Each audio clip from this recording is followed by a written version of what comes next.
Assalamualaikum warahmatullahi wabarakatuh. Sobat Misteri Sunyi Mencekam. Pernahkah Anda kehilangan seorang sahabat yang sangat berarti untuk Anda? Yap, kalau Anda pernah kehilangan sahabat sejati Anda, mungkin kisah yang satu ini sangat cocok untuk Anda. Bagaimana seorang pendaki yang kehilangan dua sahabat sekaligus saat melakukan pendakian di Gunung Slamet? Bagaimana cerita selengkapnya? Langsung saja kita simak sebuah kisah nyata misteri yang berjudul Hilangnya Dua Sahabat di Gunung Slamet. Tragedi hilangnya dua sahabat di Gunung Slamet merupakan kisah nyata dari tiga pendaki mahasiswa IKIP Negeri Semarang, Alex, Iqbal, Latif, dan Gagah pribadi. Ketiga sahabat itu mengalami musibah saat pendakian Gunung Slamet pada Januari tahun 1985 hingga menyebabkan dua pendaki, Iqbal dan Gagah, hilang. Jasad Iqbal dan Gagah tidak pernah ditemukan sampai sekarang, dan Alex pun baru berani mengungkapkan tragedi yang dialami dua sahabatnya itu saat ini, lebih dari 30 tahun sesudah kejadian. Alex mengungkapkan kisahnya dalam obrolan malam Jumat alias Om Mamat yang diunggah akun YouTube RJL5 Fajar Aditya. Tragedi hilangnya dua sahabat di Gunung Slamet bagi Alex, Iqbal, Latif, dan Gagah pribadi adalah sosok sahabat yang sudah demikian dekat. Mereka bertiga adalah mahasiswa IKIP Negeri Semarang, di mana Alex dan Iqbal satu jurusan bahasa Inggris, sedangkan Gagah pada jurusan bahasa Indonesia. Ketiganya adalah mahasiswa pecinta alam yang ketika itu memiliki rencana mendaki ke Gunung Slamet. Kala itu, mendaki gunung adalah sebuah petualangan yang langka, sebab pemerintah zaman Orde Baru atau Orba memang tidak membebaskan begitu saja mahasiswa pecinta alam untuk mendaki. Hal itu, kata Alex, berhubungan dengan situasi politik yang masih agak hangat pasca meletusnya G30 SPKI 2 dekade sebelumnya. Dulu semua itu diawasi, ada namanya kantor Sospol. Jika tidak ada rekomendasi surat dari Sospol, biasanya tidak bisa mendaki, jadi kami kucing-kucingan, kata Alex. Adalah dengan bergabung dengan klub pecinta alam resmi milik kampus. Alex mengaku tidak ikut klub pecinta alam resmi kampus karena latihannya yang dinilai tidak representatif. Masa latihannya naik pohon jati pakai tali? Kapan sampai ke puncak gunung kalau seperti itu? Katanya membayangkan apa yang ia pikirkan kala itu. Jadi mereka bertiga adalah pendaki liar. Tantangannya mendaki gunung pada masa itu adalah minimnya sarana informasi tentang pendakian. Berbeda dengan sekarang yang tinggal membuka ponsel, bisa mencari informasi apapun tentang gunung yang ingin didaki. Sekarang tinggal buka HP, sudah ada informasi jalur, SIM aksi, base camp. Kalau dulu tidak ada, ujarnya. Untuk mendaki gunung kala itu, pendaki harus membeli peta provinsi. Dilihat petanya gunungnya di mana, lalu cari kota yang paling dekat. Baru kita ke sana mencari informasi tentang desa terdekat ke gunung, tuturnya. Pada zaman itu, pendakian juga belum seramai sekarang, sehingga jalur menuju puncak pun masih sangat alami. Biasanya kita mengikuti jalur orang dari kayu atau rumput sampai habis. Baru setelah itu kita buat trek ke puncak, katanya. Istilahnya, mendaki gunung kala itu mustahil tanpa peta. Tandasnya, Januari 1985, mereka bertiga, Alex, Iqbal, Latif, dan Gagah pribadi memutuskan mendaki ke Gunung Slamet. Mereka mempersiapkan segalanya, dan sebagai pendaki liar, tentunya tanpa ada dukungan finansial apapun dari siapapun, kecuali mereka memang menyisihkan uang saku dari orang tua untuk dikumpulkan sebagai modal memberi peralatan mendaki gunung. Kemudian 5 Januari 1985, mereka bertiga berangkat ke Dusun Bambangan, Desa Kutabawa, Kecamatan Karangreja, Kabupaten Purbalingga. Bambangan adalah jalur pendakian Gunung Slamet yang paling dikenal kala itu. Lagi-lagi, Alex dan dua sahabatnya hanya bermodal peta provinsi dan sedikit informasi dari kawan mereka. mahasiswa Universitas Jenderal Sudirman atau UNSUD Purwokerto yang pernah punya pengalaman mendaki Gunung Slamet. Sebelum sampai Bambangan, mereka tiba dulu di Desa Serang, Kecamatan Karangreja. Dari desa itu ketiganya berjalan melintasi Jalan Makadam menuju Dusun Bambangan. Pada saat itu saya tahu kalau Gaga dalam kondisi tidak fit, terlihat dari jalannya yang pelan, tutur Alex. Di sini Alex melihat sikap Iqbal yang begitu solider.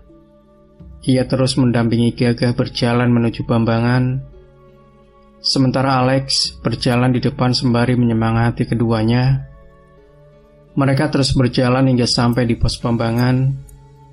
Di sana mereka bertemu dengan sejumlah mahasiswa pecinta alam, Unit Pandu Lingkungan atau UPL UNSUD Purwokerto. Mahasiswa UPL UNSUD juga akan melakukan pendakian dalam rangka penerimaan calon anggota baru. Saat bertemu, lurah setempat menyarankan agar Alex, Iqbal, dan Gaga mendaki bersama mahasiswa UPL UNSUD. Namun ajakan itu kami tolak. Kami memiliki alasan yang kuat untuk tidak bareng mendaki bersama mereka, tuturnya. Sebab ada salah satu anggota UPL UNSUD yang sakit demam di posko pendakian. Mahasiswa tersebut dalam perawatan teman-temannya, dan UPL baru akan mendaki setelah ia sembuh. Bareng dengan UPL, kami dihadapkan dengan ketidakpastian di mana akan berdampak panjang pada pendakian di masa itu, katanya. Menunda pendakian katanya sama halnya dengan memperbesar pengeluaran. Padahal uang yang mereka siapkan untuk mendaki ke Gunung Slamet hanya cukup untuk pendakian tektok saja, alias langsungan, tidak berlama-lama di gunung itu. Kalau menunda, sama saja kelaparan kami, jerih payah kami mengumpulkan uang selama ini sia-sia. Jadi tidak ada jalan lain, kami harus maju, berangkat mendaki tidak bareng UPL UNSUD, terangnya. Pendakian pun dimulai waktunya selepas Isya. Kondisi jalur pendakian Gunung Slamet pada tahun 1985 jauh berbeda dengan sekarang. Suasana kala itu masih sangat sepi, treknya juga masih sangat alami karena jarang terjamah pendaki. Berbeda dengan kondisi gunung sekarang, di mana Gunung Slamet termasuk tempat yang populer untuk didaki. Mengapa? Karena Gunung Slamet merupakan gunung tertinggi di Jawa Tengah dengan ketinggian 3.432 meter di atas permukaan laut atau MDPL. Gunung tertinggi nomor 2 di Pulau Jawa setelah Gunung Semeru di Jawa Timur yang setinggi 3.676 MDPL. Trek Gunung Slamet sekarang juga sudah demikian familiar di kalangan pendaki. Saat ini terdapat 9 pos pendakian yang harus dilalui pendaki Gunung Slamet apabila mendaki di jalur Bambangan Purbalingga. Berbeda sekali dengan zaman saya dulu, pos pendakian sangat sedikit, kata Alex, mengenang pendakiannya ke Gunung Slamet pada tahun 1985. Kala itu katanya dari basecamp Bambangan, pendaki akan terus menanjak dan baru sampai di pos 1. Pos 1 yang dimaksud ketika itu adalah Samarantu. Pos 1 saat itu, Samarantu jadi jauh sekali ya, tidak seperti sekarang, ujarnya. Samarantu adalah pos yang dikenal kalangan pendaki sebagai tempat yang wingit. Bahkan dikutip dari magmagama.ft.ugm.ac.id, penduduk lokal menyarankan pendaki untuk tidak membuka kemah di pos tersebut. Apa yang dilihat Alex di pos 1 Samarantu? Alex, Iqbal, Latif, dan Gaga pribadi tetap berangkat mendaki dari basecamp Bambangan. Rombongan UPL UNSUD mereka tinggalkan. Bertiga menembus malam di tengah hutan dalam cuaca gerimis di lereng timur Gunung Slamet. Alex berjalan di depan, sedangkan Iqbal dan Gaga berada di belakang. Namun, minimnya informasi tentang Gunung Slamet membuat Alex dan dua sahabatnya salah perkiraan. Mereka mulai berjalan sekitar pukul 19.30 waktu Indonesia Barat dan pukul 23.30 waktu Indonesia Barat. Mereka belum sampai ke pos Samarantu. Ditambah lagi kekurangan ketiganya adalah tidak membawa alat komunikasi berupa HT. Sayangnya saat itu kami tidak memiliki HT, jadi untuk komunikasi hanya dengan mulut kata Alex. Mereka saling berteriak memberitahukan keberadaannya. Misalnya saya berteriak, "Iqbal, Kiki, saya sudah sampai di terowongan nih. Kalian sudah sampai mana?" ujar Alex. Terowongan? Oh, ada yang belum dijelaskan. Terowongan yang dimaksud Alex adalah vegetasi yang menutup hampir seluruh jalur pendakian. Titik terowongan itu, kata Alex, berada sebelum pos Samarantu. Adanya vegetasi itu membuat pendaki harus merangkak untuk menembusnya. Nah, kalau di awal ketika kami berangkat, cuacanya gerimis. Di tengah perjalanan tiba-tiba berubah menjadi cerah, bulan bersinar penuh, katanya. Kondisi itu, kata Alex, dimanfaatkan untuk menghemat baterai. Tidak perlu pakai senter, cukup mengandalkan cahaya bulan, jalurnya sudah kelihatan, katanya. Kemudian setelah merangkak beberapa saat, Alex berhasil menembus terowongan yang ia sebut mirip jalur celeng atau babi hutan itu. Begitu keluar terowongan, di depan saya ada 2 bangunan tembok. Itu baru atapnya seng. Sinar bulan benar-benar menerangi bangunan itu dengan jelas, katanya. Sengnya berkilat memantulkan cahaya bulan, tambahnya. Satu bangunan itu membujur dan lainnya melintang. Mungkin jika dilihat dari atas seperti huruf T. Bangunan itu, kata Alex, lebih mirip cungkup makam, tapi ini buntu. Hanya tembok, tidak ada jendela atau pintu. Dan ketika itu, saya tidak berpikir apapun. Saya kira itu Samarantu, terangnya. Iqbal, Gigi, aku sampai nih. Posnya 2. Tapi kayaknya baru deh. Saya kembali teriak mengabari keduanya saat itu, sekitar pukul 23:30, ujarnya. Iqbal, kata Alex menjawab teriakan itu. Ya sudah, kamu duluan, kata Iqbal.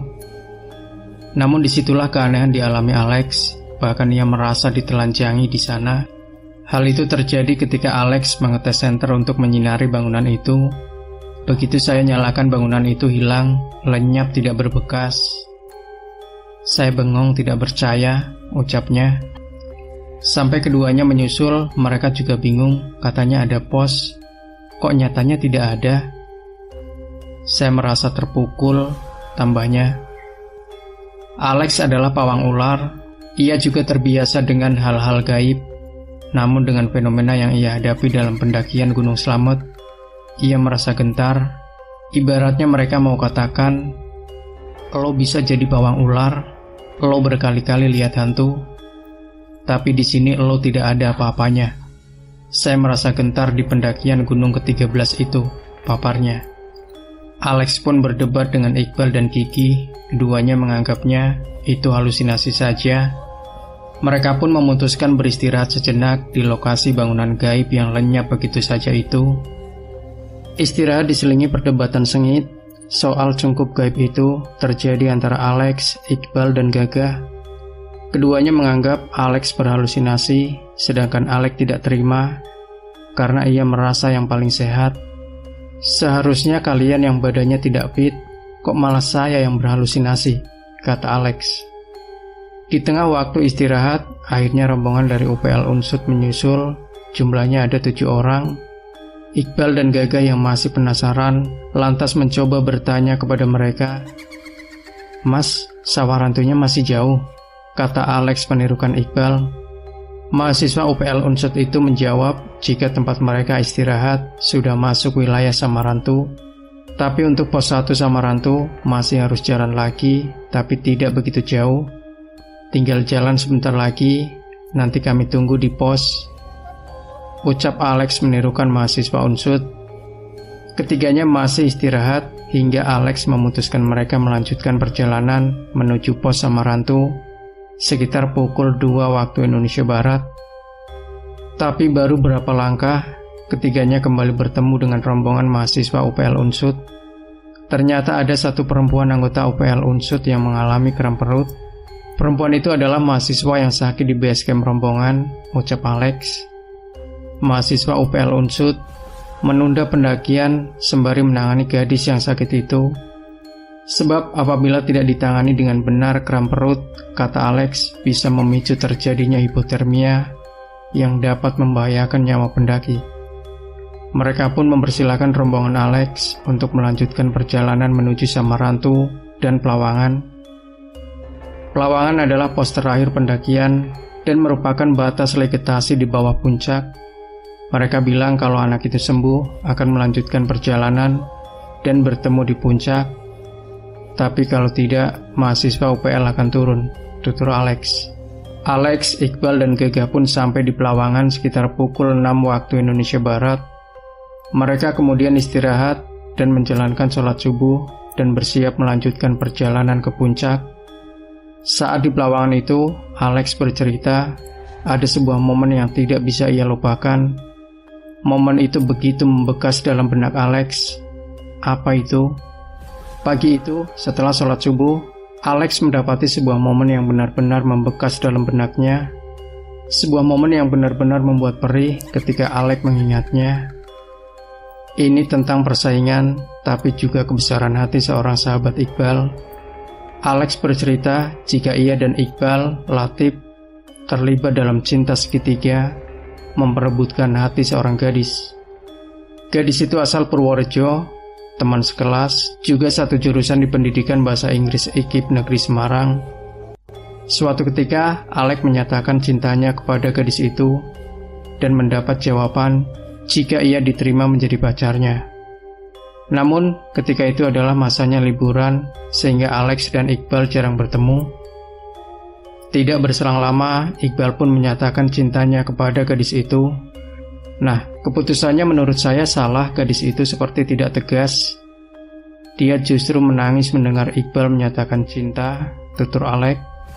Celakanya, Iqbal menafsirkan tangisan itu sebagai tanda bahwa sang gadis menerima cintanya.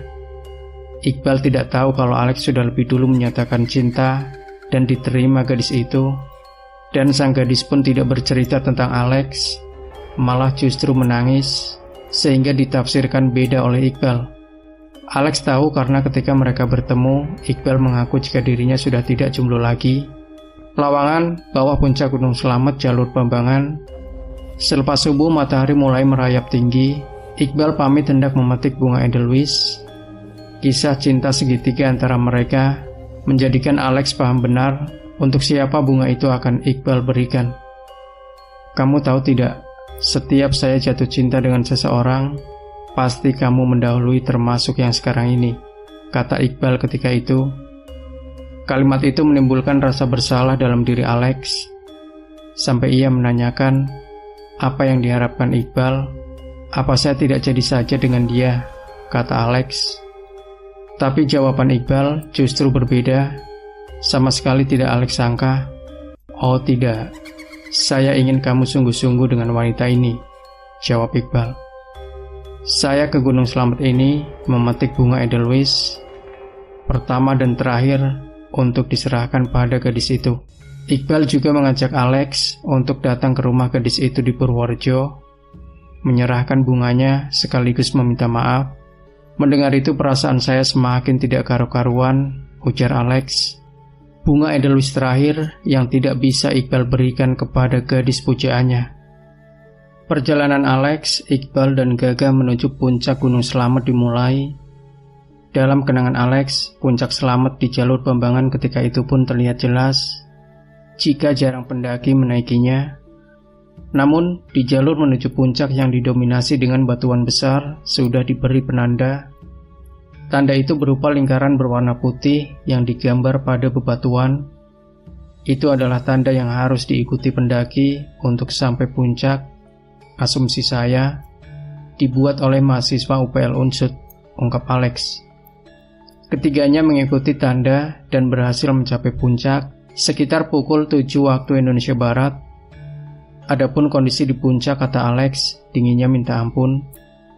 Berdiri di puncak tidak boleh diam, harus menggerakkan badan.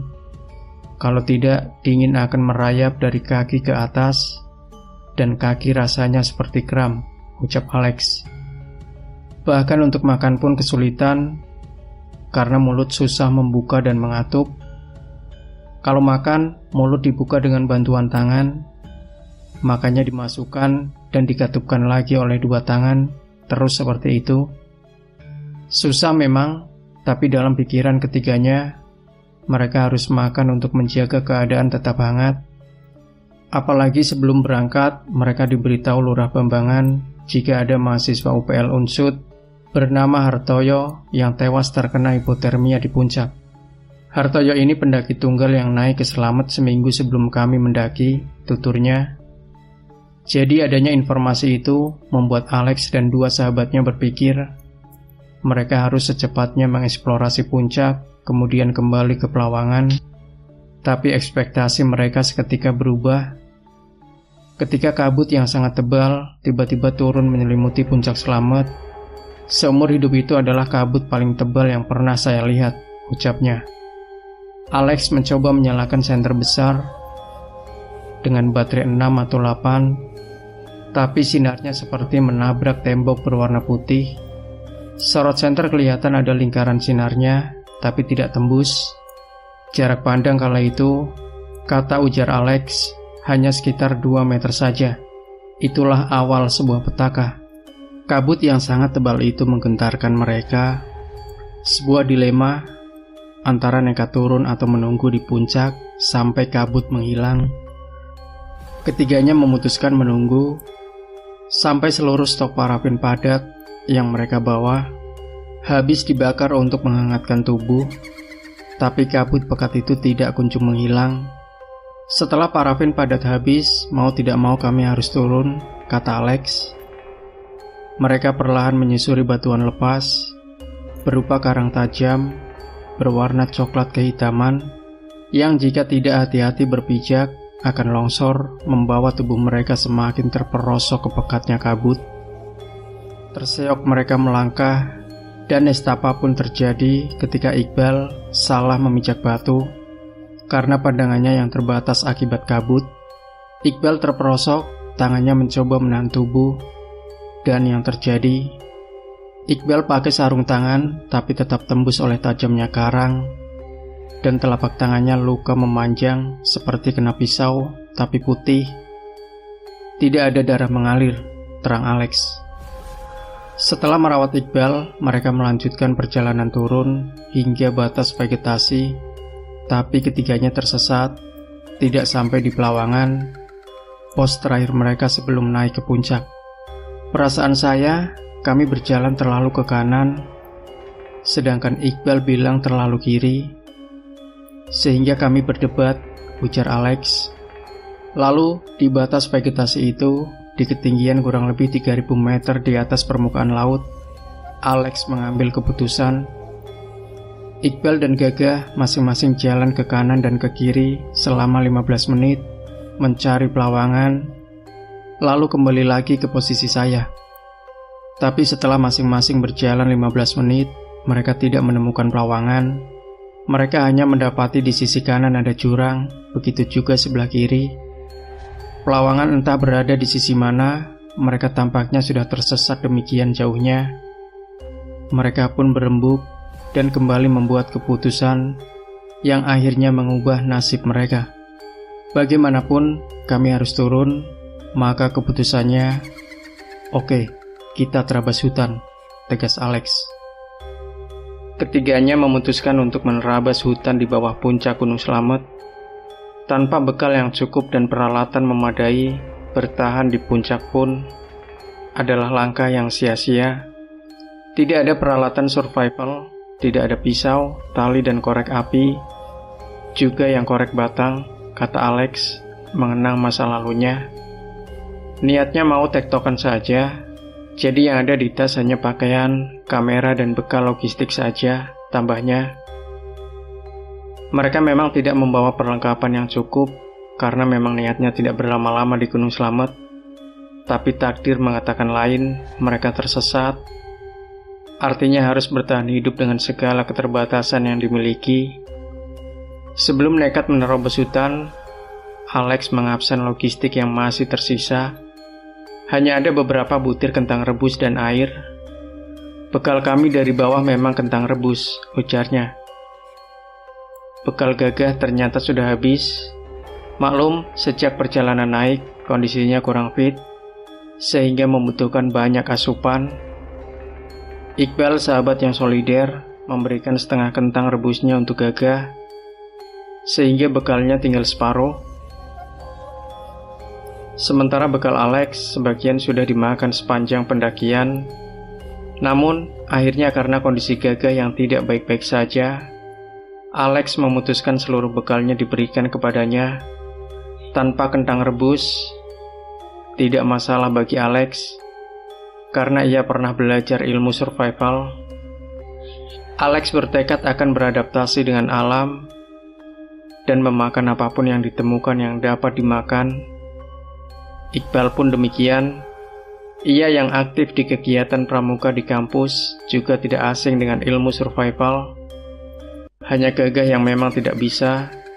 Tubuhnya seakan menolak benda asing apapun yang masuk, termasuk tumbuhan yang ditemukan di alam yang dapat langsung dimakan. Setiap kali diajari survival, tubuhnya menolak. Gagah pasti muntah, ujar Alex.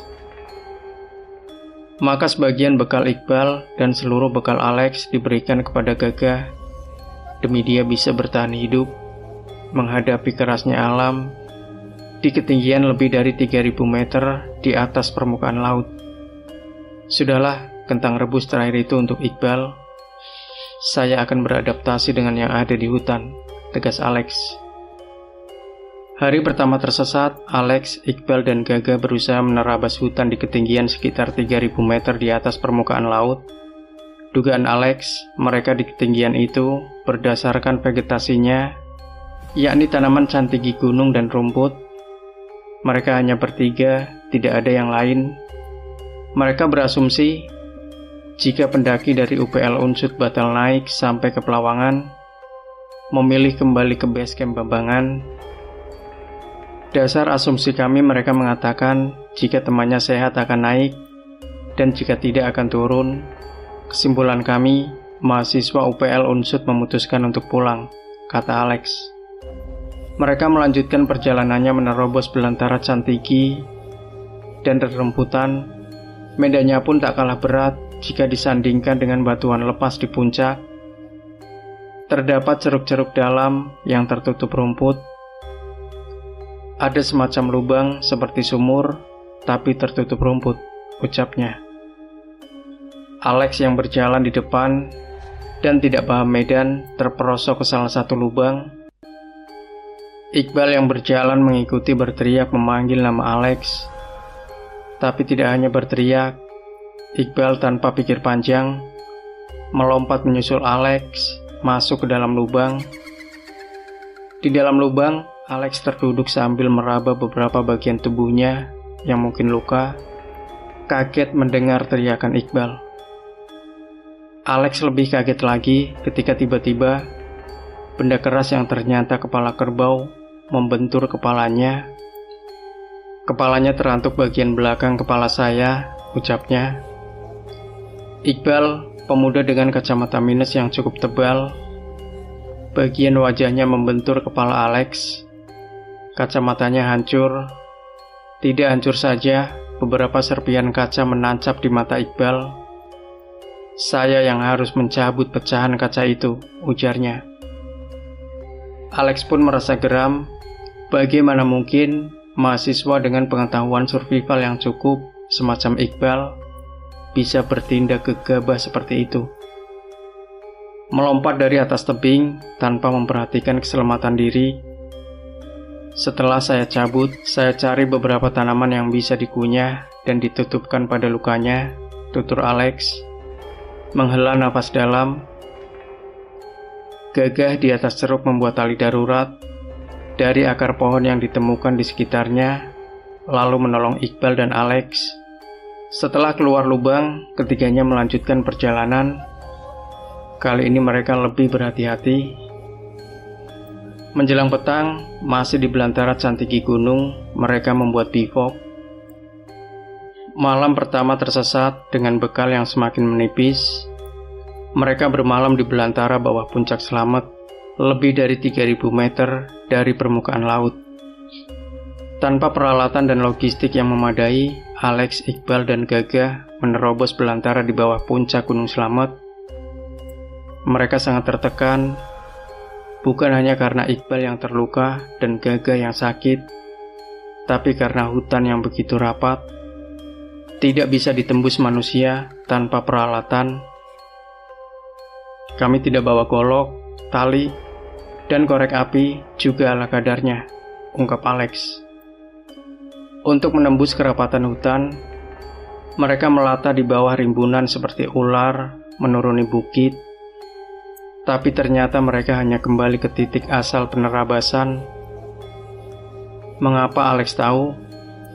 Soalnya saya nemu puntung rokok dan itu memang bekas saya.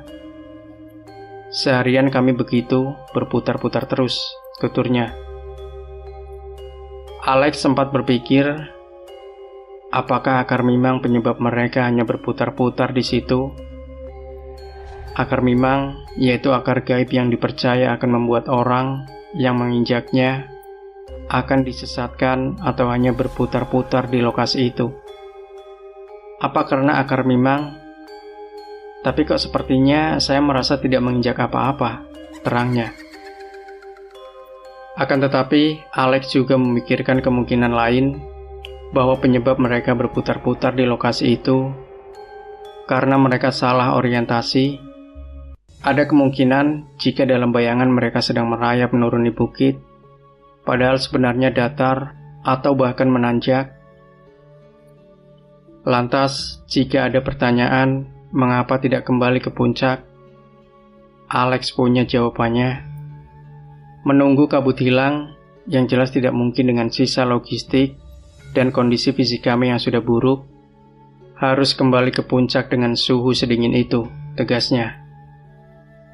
Untuk makan di sana saja susah, apalagi badan harus terus-menerus digerakkan.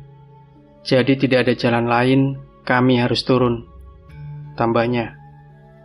Nah, setelah hanya berputar-putar, akhirnya Alex dan dua sahabatnya memutuskan berhenti. Mereka pun kembali menginap di belantara. Mereka membangun bivak. Mereka bermalam di tengah belantara dengan bivak ala kadarnya, dan tentunya perbekalan yang semakin menipis. Beruntung malam itu cuaca begitu cerah, bulan bersinar dengan tenang. Alex malam itu keluar bivak, mencari tempat untuk buang air kecil, sekaligus memantau situasi. Ia mencari tempat terbaik untuk mengamati situasi Gunung Slamet. Alex menemukannya dari tempatnya berdiri. Ia dapat melihat gemerlap lampu pemukiman di kaki gunung. Dalam kondisi langit cerah itu, kontur lereng Gunung Slamet juga terlihat jelas. Punggungan bukit, lembah, sungai, semua kelihatan di bawah temaram sinar bulan, ungkapnya. Sungai, Alex berpikir tentang sungai.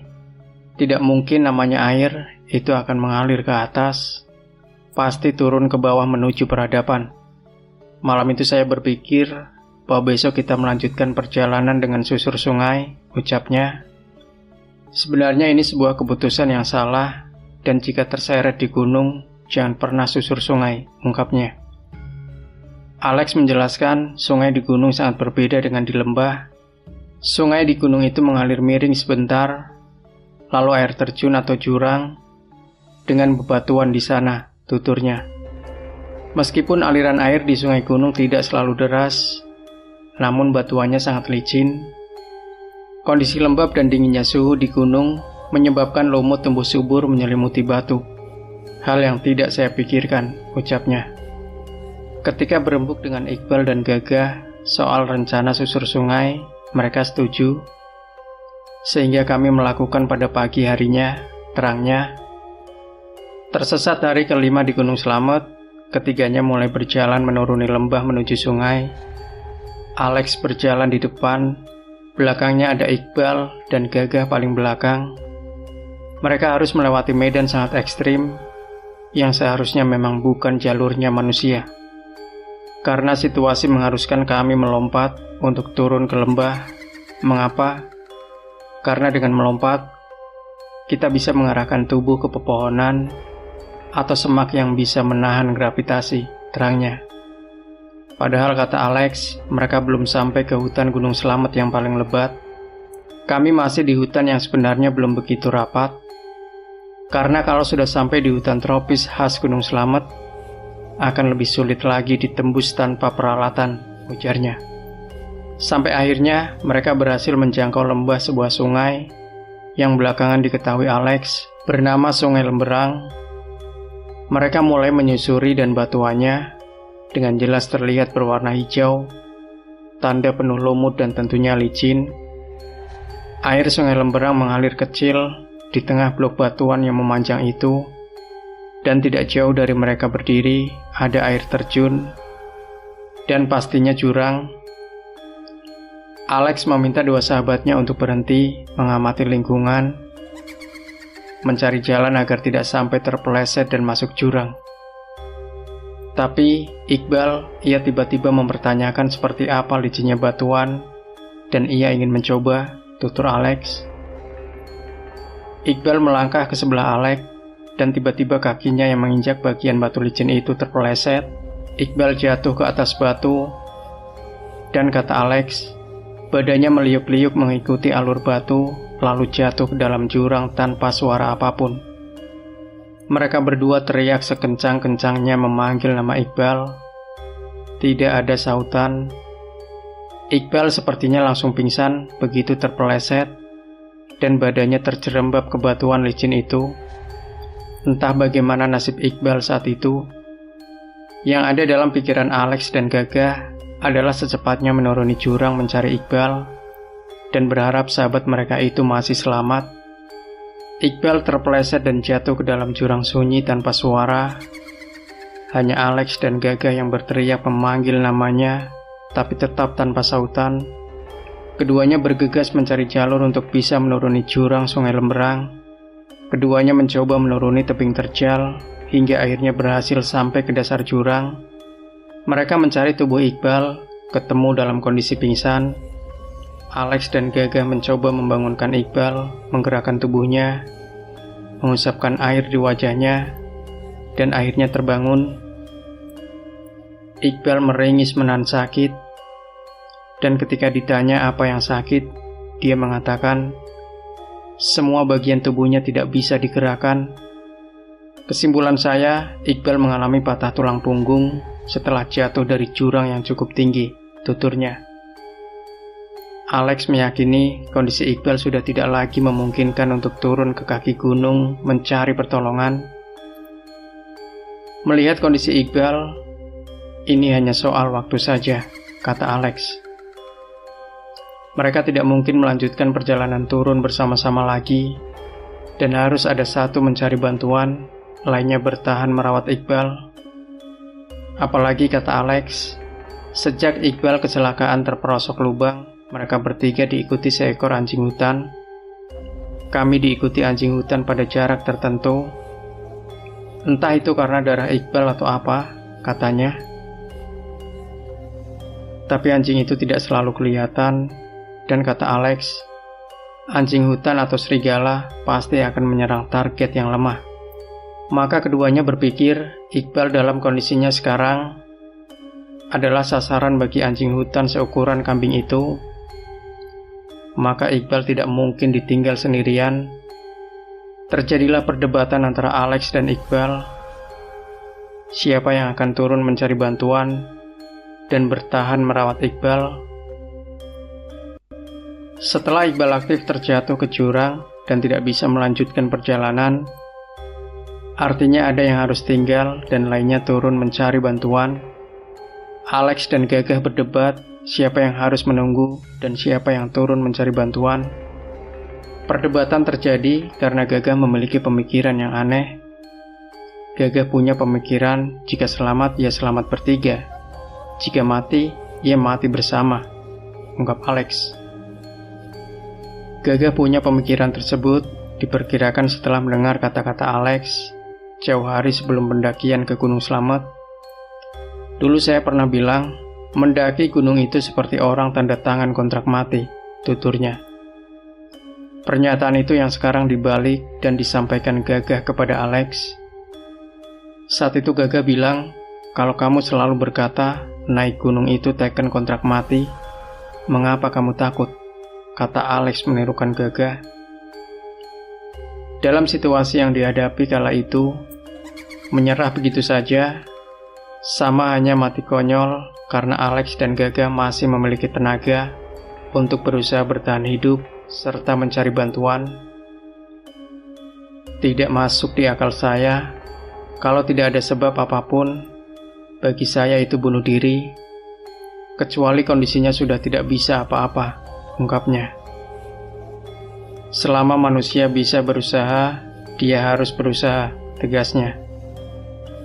Keduanya terus berdebat hingga Alex mengambil keputusan dia yang turun mencari bantuan dengan catatan Gaga mau memakan apapun yang ada di alam selama ia menunggu Iqbal. Mengapa demikian? Karena sejak hari kedua tersesat, bekal kentang rebus habis dan Gaga tidak makan apapun hingga Iqbal terjatuh pada hari kelima, terangnya. Namun kemudian Gaga menolak, justru ia menawarkan diri turun mencari bantuan. Dia juga memberi catatan, jika di bawah menemukan jurang yang tidak bisa dituruni, atau kemampuannya habis, Gaga akan kembali ke tempat saya dan Iqbal, lalu kita menunggu kematian bersama, kata Alex.